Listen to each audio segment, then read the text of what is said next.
If you enjoy using the small scraps in your collection, this series is for you. Hi, I'm Annette, and I get a thrill from using leftover pieces of fabric. This lesson uses an 8 at a time half square triangle method, which eliminates handling tiny triangles. Ready to make 4-inch blocks containing 32 pieces? Let's go!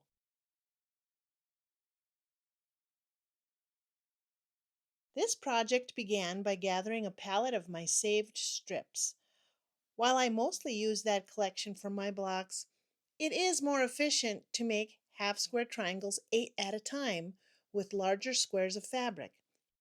First, I want you to know the theory so you can apply it to any size that you might need. Most patterns tell you what size to cut the squares, then cut the squares in half, diagonal to diagonal, then pair it up. First of all, I put my pieces right sides together, my squares, and I do not cut on the diagonal because then when I go to sew, I'll be sewing along the bias. There's more chance for error because it is the stretchy sides.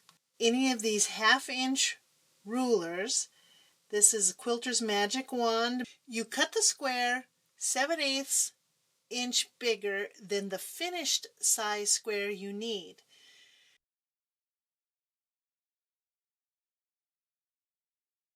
Then when I sew along these lines, I'll cut it in half and I will have 2 half square triangles.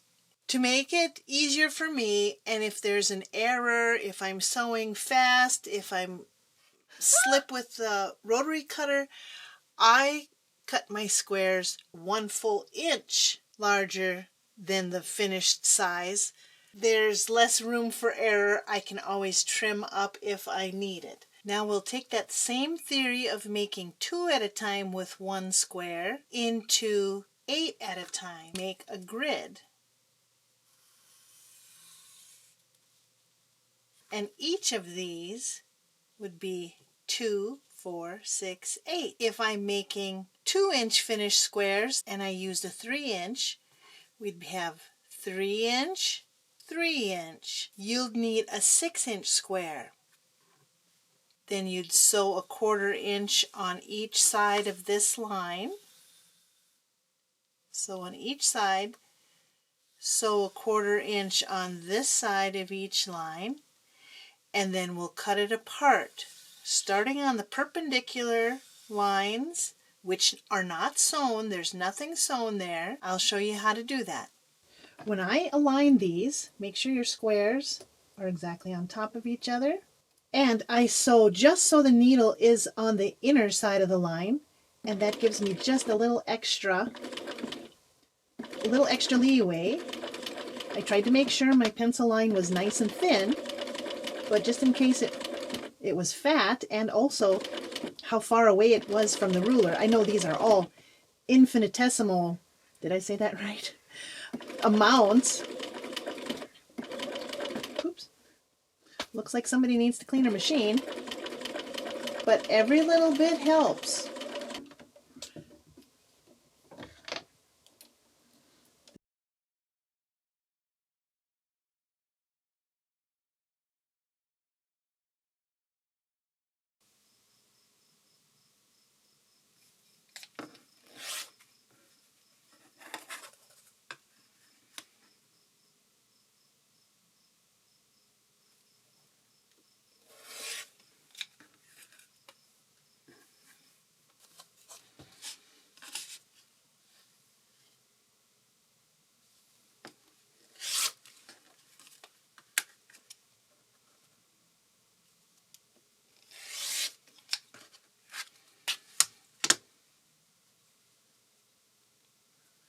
Pressing.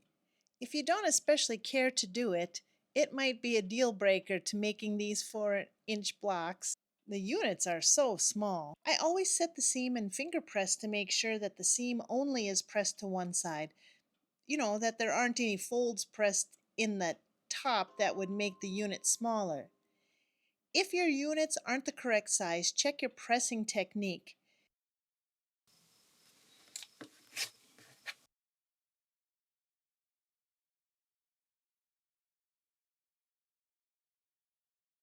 Port and starboard is pair right sides together, 4-inch squares, one light and one dark, and one light and one medium. Make 8 at a time as previously shown. You mark the double diagonal lines, sew and press. Arrange in this method. This is each little unit. 2 dark light half square triangles, point the dark to the middle, and 2 medium and lights with the medium pointing to the outer corners. Then assemble those units to make 4.5-inch blocks.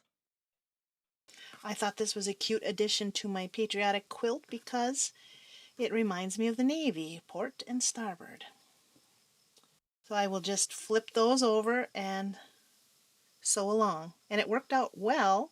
If you press to the dark, it will nest. So that's really neat. Margaret's choice is the next block. You'll need 3 colors: the accent for the star points, and a light and a dark. With the light and the dark, you can make the 8 at a time with 4-inch squares. You'll need 4 half square triangles of the accent or star points and light, and you'll need 4 with the accent, star point, and dark. These you can just use the 2 at a time method using 2-inch squares, or use your favorite method to make a 1-inch finished or a 1.5-inch unfinished unit.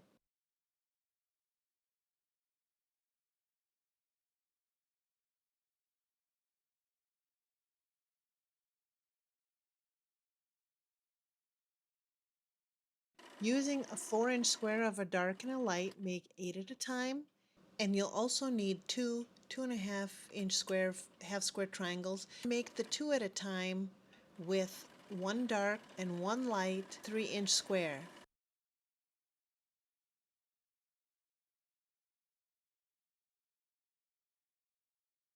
After trimming all my pieces, now I can arrange them however I want. When editing the video, I discovered I laid out my quilt block wrong. These are all pointing the same direction, and these large half square triangles also have to point in the same direction, and that will be the flock of geese block. But go ahead, play with variations.